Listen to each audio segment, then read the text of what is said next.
반갑습니다. 원빈입니다. 세상의 모든 지식을 출세간의 지혜로 꽃피우기 위한 공부 원빈 스님의 도서관 환희미소 시간입니다. 오늘은 뇌를 읽다 마음을 읽다 라는 책을 가지고 왔습니다. 권준수 지음이고요. 21세기 북스 출판사입니다. 표지에는 뇌과학과 정신의학으로 치유하는 고장난 마음의 문제들 이렇게 소개를 하고 있습니다. 들어가는 글 읽어볼게요.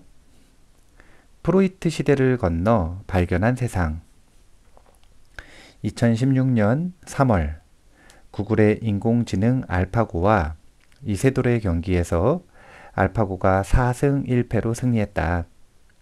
경기 시작 전 당연히 이세돌의 압승으로 끝날이라고 확신했던 나는 상당한 충격을 받았다.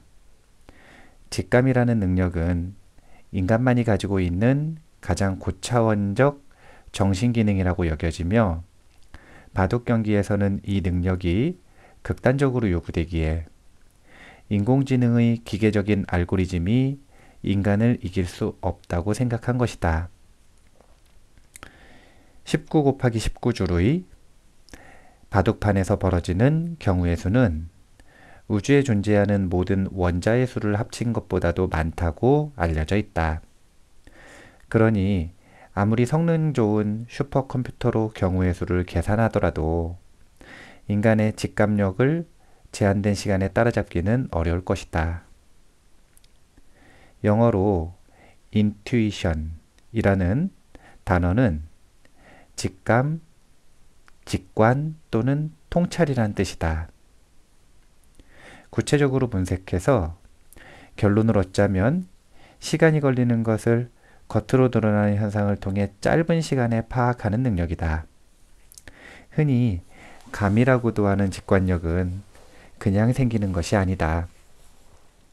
한 분야에서 오랫동안 연습하고 갈고 닦은 후에 생기는 능력으로 이른바 전문가적인 기능이다. 바둑은 이런 전문가 기능이 극단적으로 요구되는 게임이다. 직관이나 감은 우리 뇌에서 어떤 기전을 통해 생겨나는 것일까? 아직 정확히는 밝혀지지 않았지만 아마도 뇌피질의 한계 때문일 것으로 추정된다. 인간의 뇌는 끊임없이 들어오는 외부의 자극을 받아들여 기억으로 남기는 작업을 해야 한다. 하지만 이를 수행하는 뇌의 피질에는 한계가 있기에 일부만 피질에 남기고 대부분은 피질 하 구조로 내려보낸다. 이런 작업이 수없이 반복되면서 의식되진 않지만 피질하 뇌 영역에 많은 정보가 저장된다. 정보들은 이런저런 방식으로 서로 얽혀 있어서 일부만 자극이 되어도 연결되어 있는 여러 정보가 동시에 자극을 받음으로써 짧은 시간에 전체가 파악되는 이른바 패턴 인식이라는 현상으로 발전한다. 패턴 인식은 분석을 통하지 않고 현상만 봐도 판단할 수 있는 기능이다. 그러기에 감으로 판단하는 것은 실제 구체적인 계산이나 분석을 통한 결과보다는 정확성이 떨어질 수밖에 없다. 하지만 시간적 제약이 있을 때는 모든 과정을 계산하기 어렵다는 데 문제가 있다. 아무리 인공지능이 발전했다고 하지만 시간 제한이 있는 바둑 경기에서는 직관력이 큰 힘을 발휘할 것이고 인간이 인공지능을 이길 가능성은 더 클 수밖에 없을 것이다. 하지만 반상 대결은 인간의 패배로 끝났다. 알파고가 승리한 이유를 딥러닝이나 몬테카를로 검색 기법 또는 강화합습 등 여러 용어로 설명하지만 사실 그보다도 이런 과정을 짧은 시간에 계산해내는 슈퍼컴퓨터 덕분일 것이다.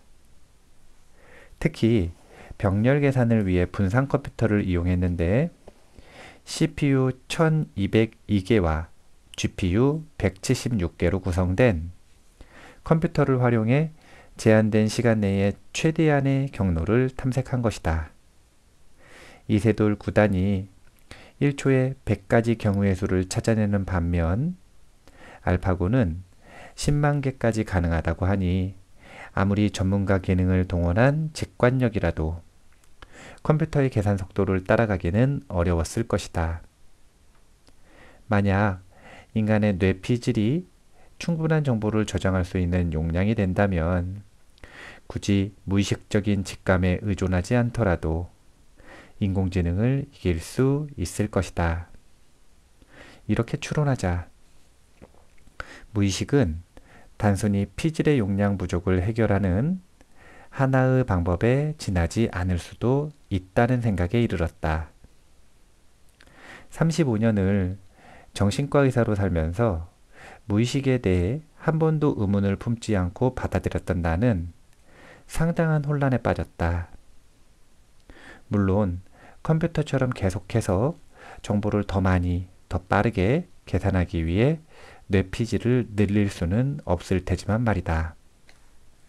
지그문트 프로이트 이후 정신과 의사들에게 무의식은 인간의 마음을 이해하는 데 흔들림 없는 프레임이었다.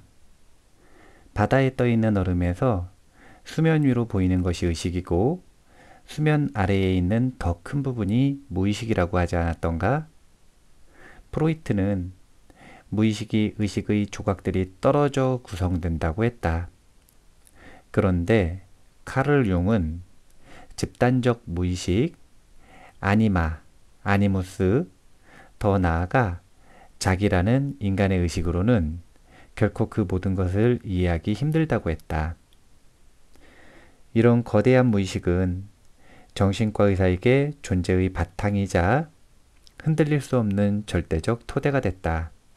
하지만 뇌피질의 한계 때문에 어쩔 수 없이 생긴 현상 그 이상도 이하도 아니다라는 나의 생각은 정신과 의사로서 당연히 받아들였던 심리현상 이해의 패러다임에 큰 혼란을 가져왔다. 과연 우리 뇌의 존재는 무엇을 의미하는가? 알파고 이야기를 장황하게 한 이유는 우리 연구팀이 한국기원의 협조를 받아 오랫동안 프로바둑 기사의 뇌 기능을 연구해왔고 알파고의 승리를 계기로 인간의 뇌 기능이나 직관, 의식과 무의식에 대한 기존의 생각에 큰 혼란을 느끼게 됐기 때문이다. 일반인들 사이에서도 이 사건을 계기로 인공지능은 물론이고 자연지능인 인간의 뇌에 대한 관심이 높아졌다. 이런 상황을 거치면서 뇌에 대한 평소 생각을 일반인들에게 소개하고자 하는 욕구가 생겼다. 아무쪼록 재미있게 읽혔으면 하는 바람이다. 마지막으로 오랫동안 정신현상과 뇌 연구의 토대가 되었던 서울대병원 임상인지 신경과학센터의 모든 분들과 이 책의 집필에 큰 도움을 주신 21세기 북수에 특별한 감사를 드린다. 2021년 12월 권준수. 이 책을 선택하게 된 이유는 최근에 송독사에서 뇌파 관련 이야기를 자주 언급을 하고 뇌파의 활용에 대한 사례들을 종종 소개를 해드리다 보니까 많은 분들이 궁금해하는 점이 있습니다. 그것은 뇌와 나의 관계입니다. 뇌라고 하는 것과 자아 또는 마음, 의식이라고 하는 것이 어떤 관계가 있길래 도대체 뇌파를 통해서 사람의 마음을 예측해 볼 수도 있고 관찰해 볼 수도 있고 또한 사람의 정신적인 질병을 진단하고 도움을 줄 수도 있고 심지어 요즘에는 자신이 어떤 수행을 어떻게 하고 있고 어떤 수행에 적성이 있고 그 수행을 잘하고 있는지 못하고 있는지를 점검까지 할 수 있는 그런 도구가 되는가, 이런 부분에 대해서 궁금해 하시는 분들이 있어서 개인적으로 뇌 그리고 뇌파에 대한 연구, 뇌과학에 대한 연구, 신경생리학에 대한 연구 이런 연구 결과들을 종종 이렇게 소개를 좀 해드리려고 합니다. 뭐 물론 제가 공부를 좀 하려고 하는 건데요. 어쨌든 오늘은 조금 대중들에게 쉬운 언어로 설명된 책입니다.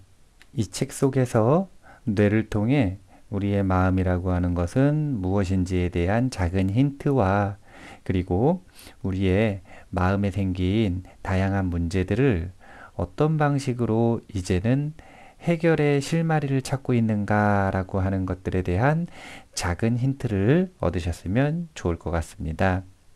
일단 1부 당신의 마음은 어디에 있는가 이 부분에 대한 이야기를 조금 소개해 드리겠습니다.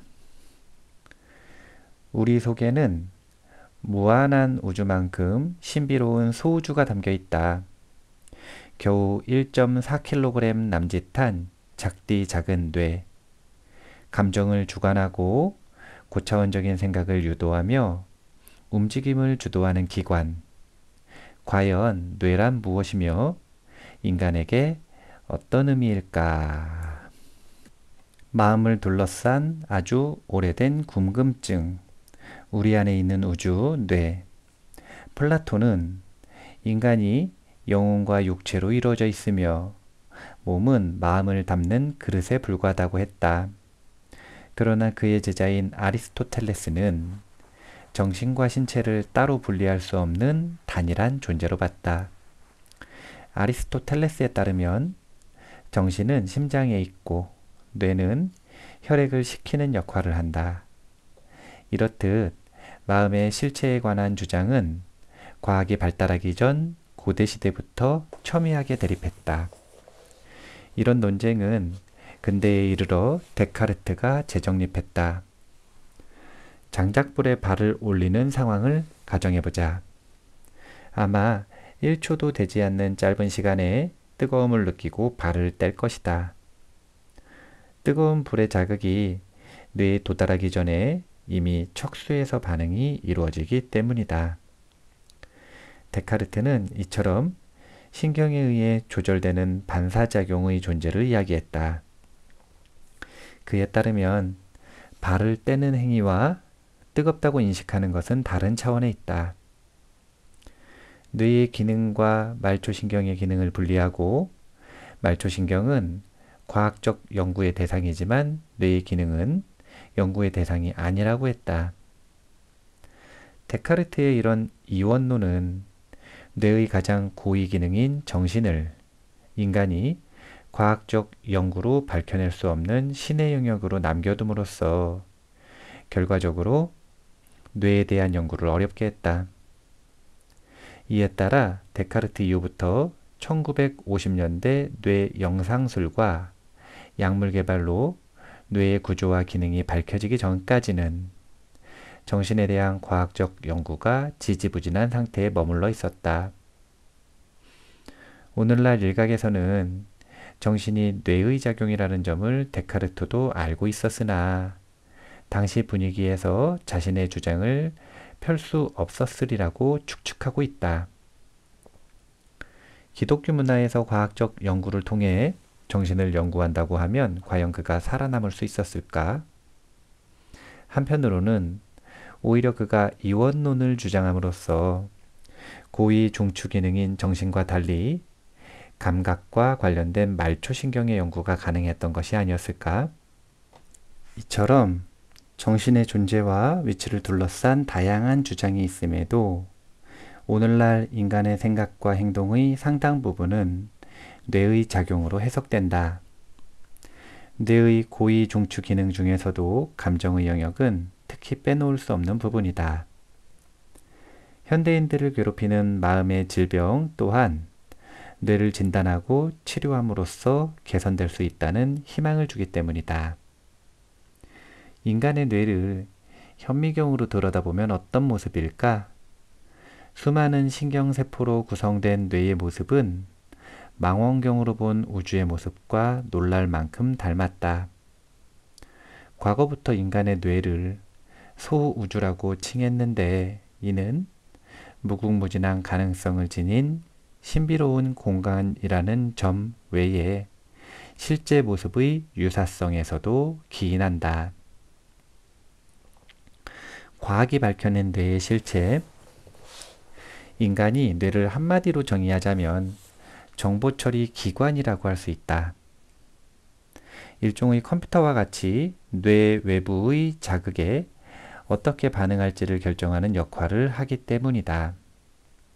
뇌는 약 1.3에서 1.5kg의 무게로 체중의 약 2.5%만을 차지하지만 전체 에너지의 20%가량에 달하는 에너지와 분당 750ml의 혈액을 사용할 만큼 중추적인 역할을 하는 존재다.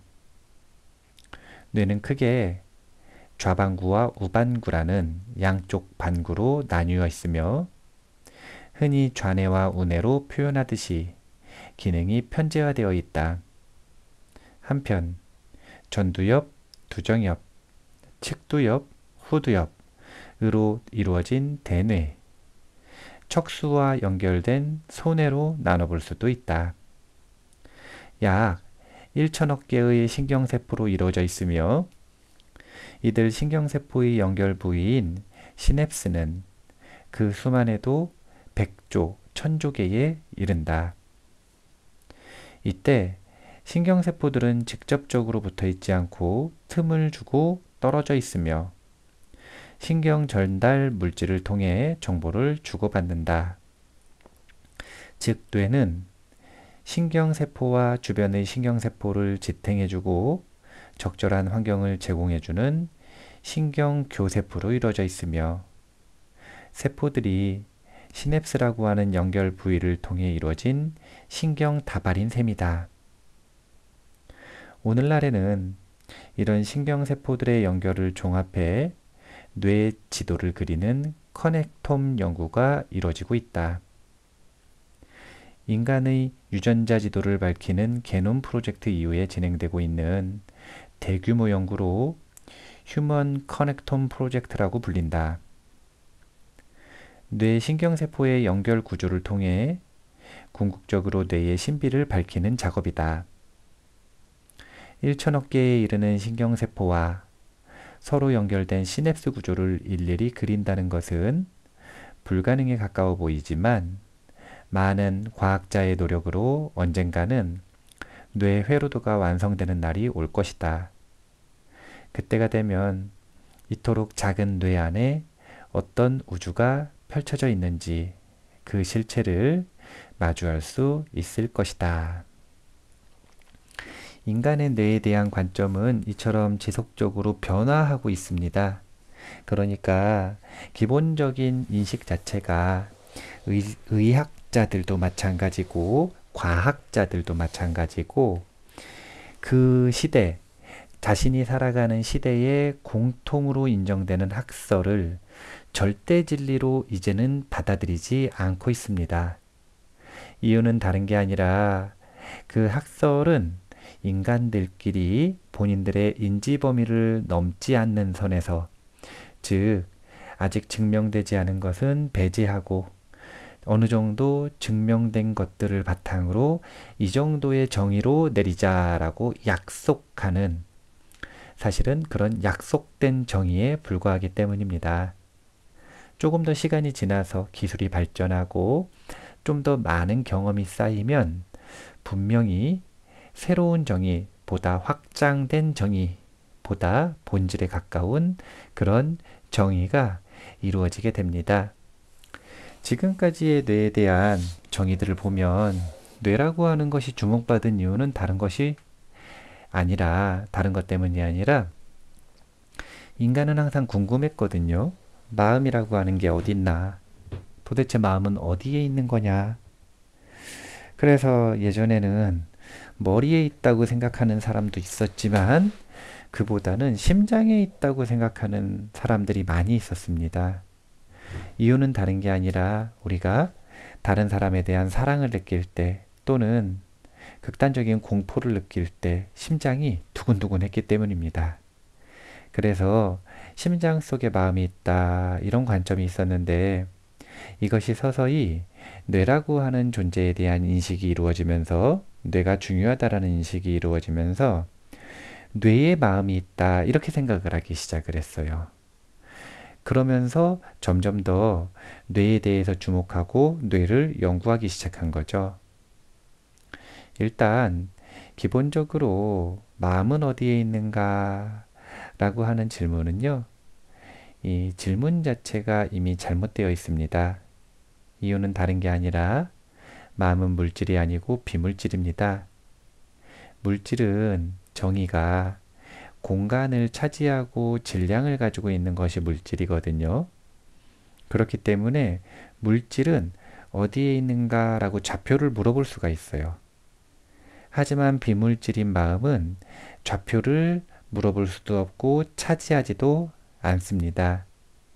그렇기 때문에 마음이라고 하는 것은 정해진 위치가 없다. 이렇게 생각하는 게 훨씬 지혜로운 질문이다. 이렇게 생각을 할 수가 있고요.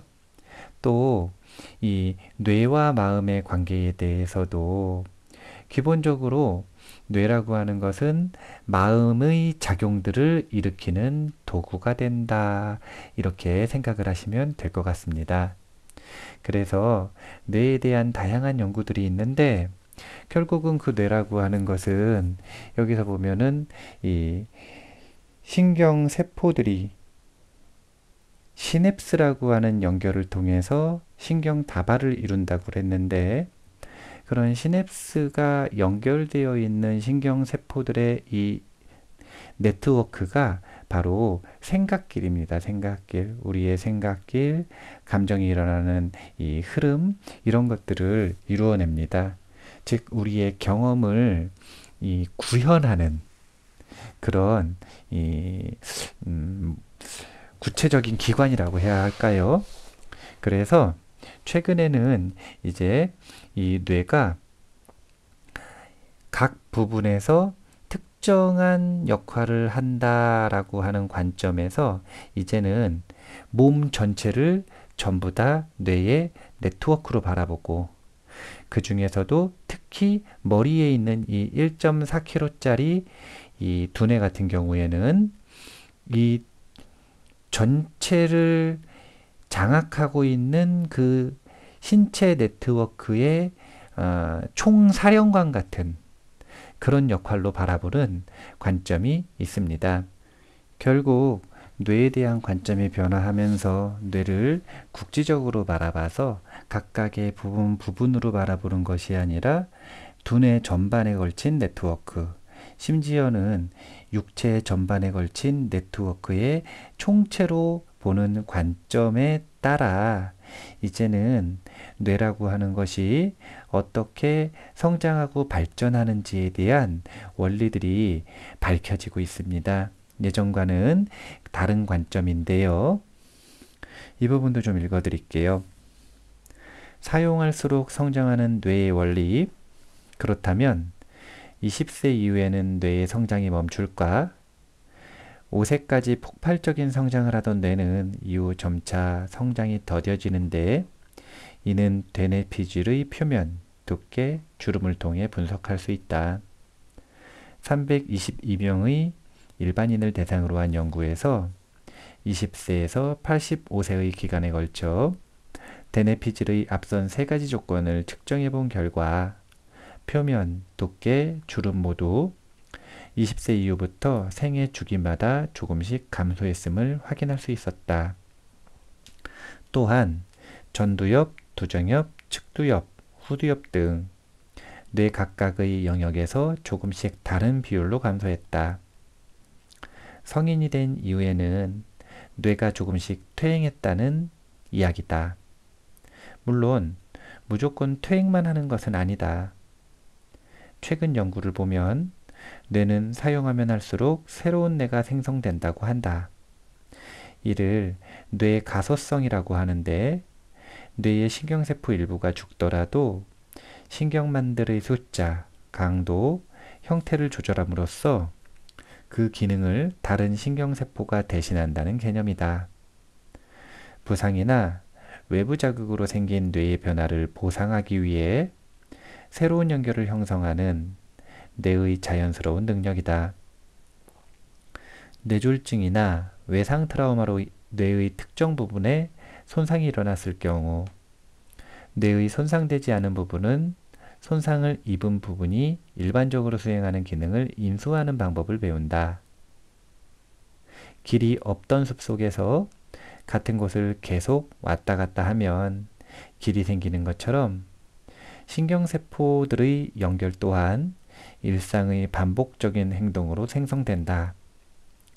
이는 뇌의 발달이 성인이 된 이후에도 지속적으로 변화한다는 근거가 된다.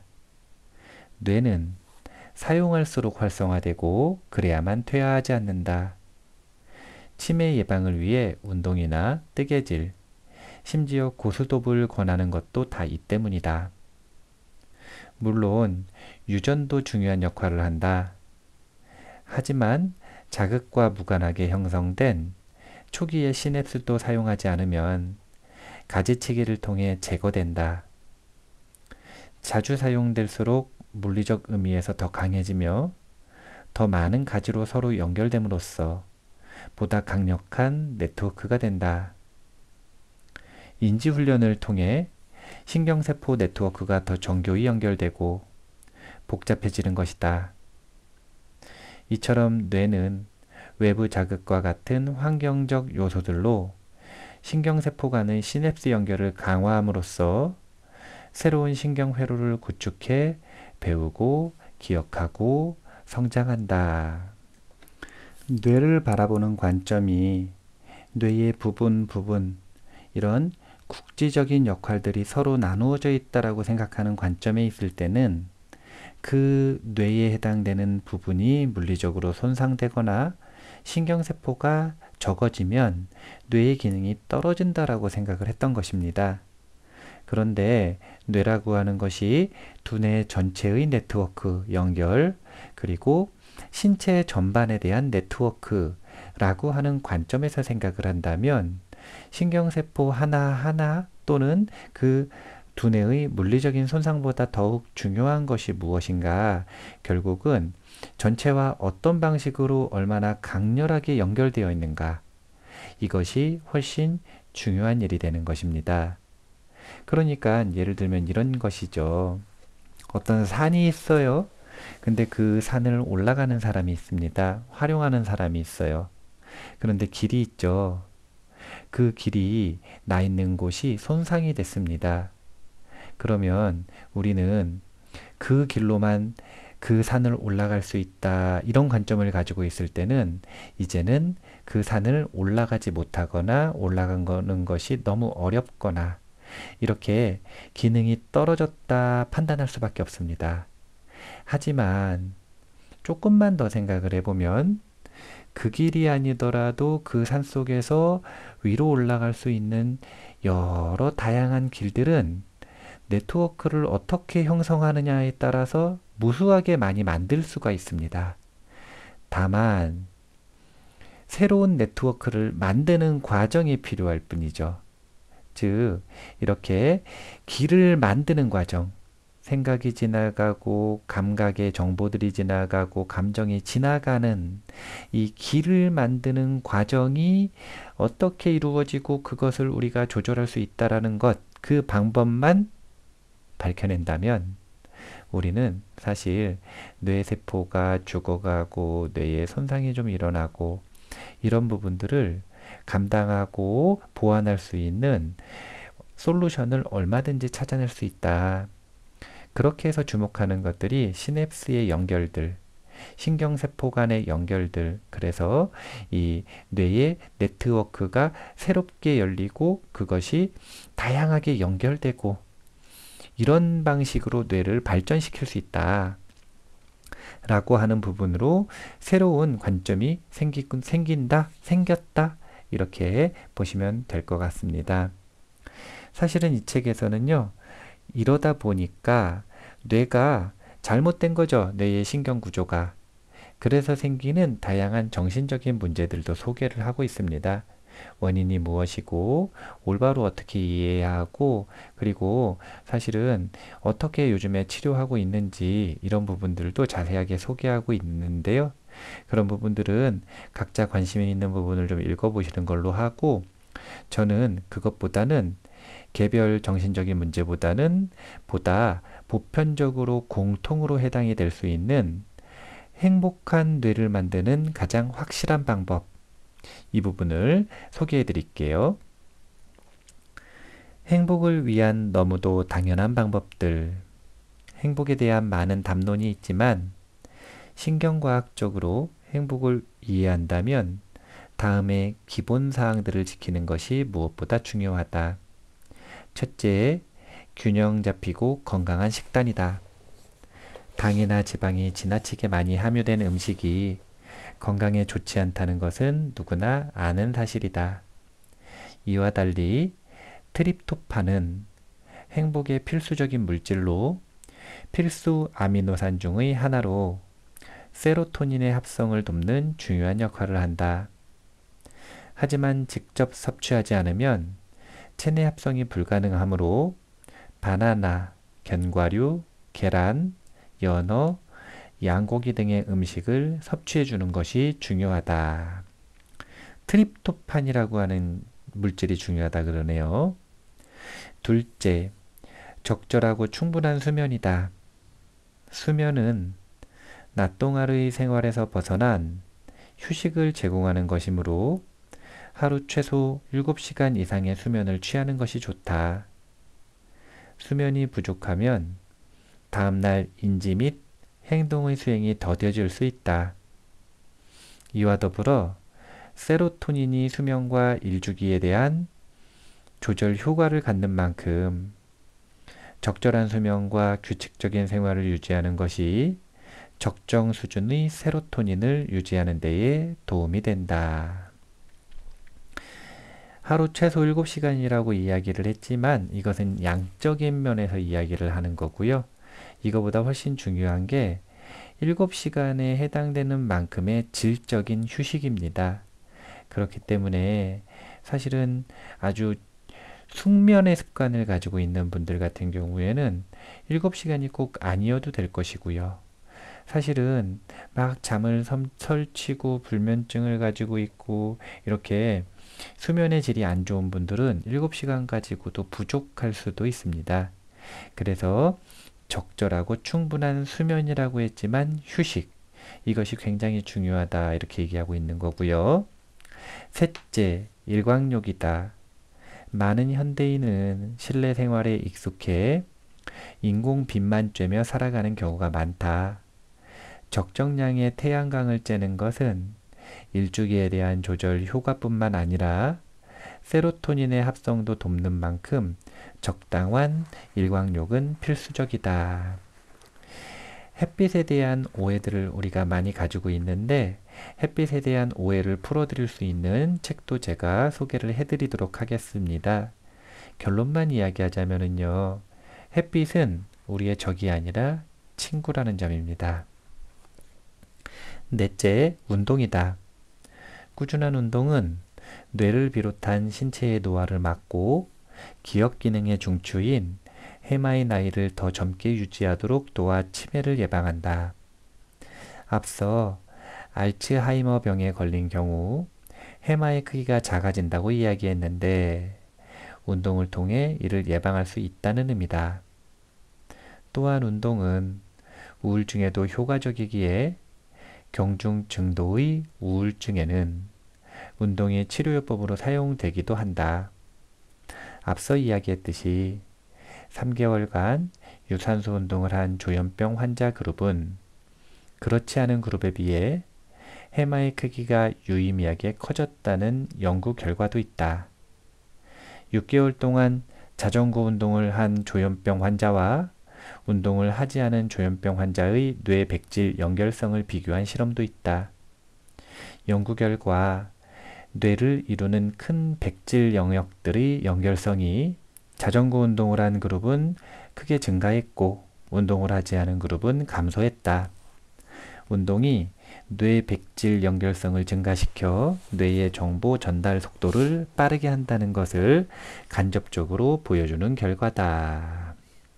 1번 균형 잡힌 식단, 2번 적절하고 충분한 수면, 3번 일광욕, 햇빛의 중요성 꼭 한번 강조하겠습니다.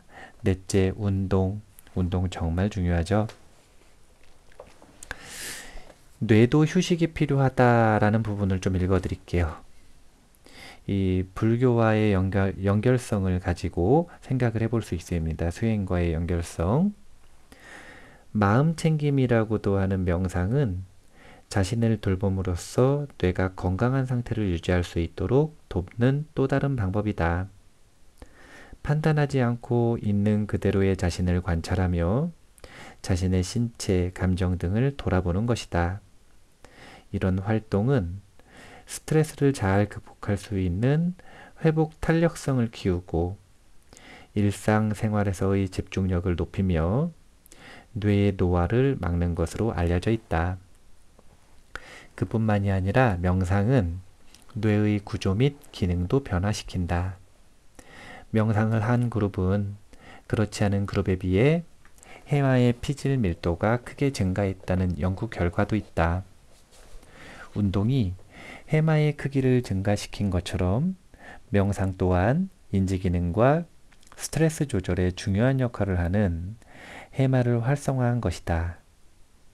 또 다른 연구에 따르면 8주 동안 명상을 한 사람들은 전체적으로 쐐기 앞소엽과 상두정소엽, 하측두에의 피질 두께가 증가했다.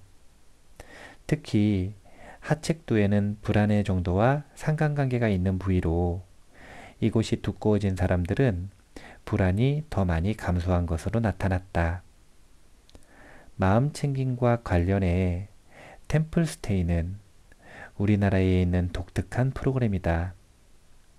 절에서 명상과 신체 활동을 통해 복합적인 심신수련을 하는 것으로 오래전부터 현대인에게 스트레스 해소와 심신수련에 효과적인 것으로 알려졌다. 전국의 각 사찰에서 하는 템플스테이 프로그램에 일반인들도 쉽게 참가할 수 있고 외국에까지 많이 알려져 있다.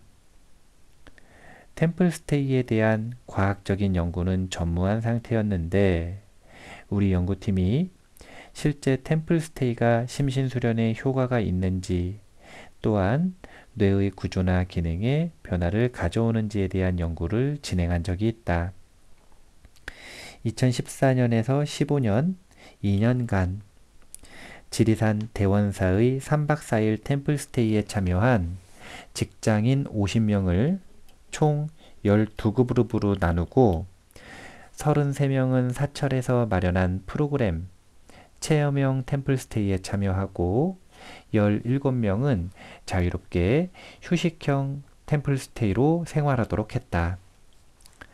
체험형 템플스테이는 일반적으로 일컫는 템플스테이를 말하며 휴식형 템플스테이는 특별한 프로그램이 없이 절에서 자유롭게 쉬는 프로그램을 말한다.